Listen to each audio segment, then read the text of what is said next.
Musheerabad sports complex లోని బస్తీ దవాఖానాను MLA ముఠా గోపాల్ ఆకస్మిక తనిఖీ చేశారు. అక్కడి రోగులు వైద్య సిబ్బందితో మాట్లాడి సమస్యలను అడిగి తెలుసుకున్నారు. జీతాలు రాకపోవడంతో ఆర్థిక ఇబ్బందులు పడుతున్నామని బస్తీ దవాఖానాలో పనిచేస్తున్న డాక్టర్ సిబ్బంది ఎమ్మెల్యే దృష్టికి తీసుకెళ్లారు. పేదలకు ఉచితంగా వైద్యాన్ని అందించాలనే లక్ష్యంతో కేసీఆర్ బస్తీ దవాఖానాలను అందుబాటులోకి తెచ్చారన్నారు. ప్రస్తుత పాలకులు వీటిని నిర్లక్ష్యం చేస్తున్నారని ఎమ్మెల్యే విమర్శించారు. Everyday photos. GPS camera ఉంటుంది, other days camera ఉంటుంది. Regular maintenance. टाइम के सैलरीస్ వస్తున్నాయి. లేదు సార్. ఆ సాలరీస్ రావట్లేదు. ప్లేయర్స్ కంట్రోల్గా ముఖ్యమంత్రి చేస్తారు కదా.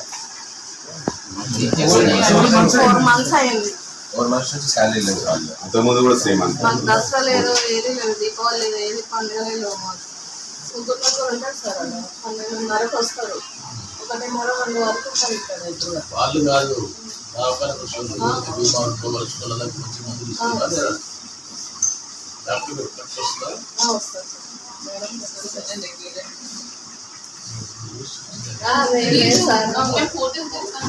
ఎవ్రీడే ఫోటోస్ GPS కెమెరా ఉంటుంది, అదర్ డేస్ కెమెరా ఉంటుంది. Regular maintenance.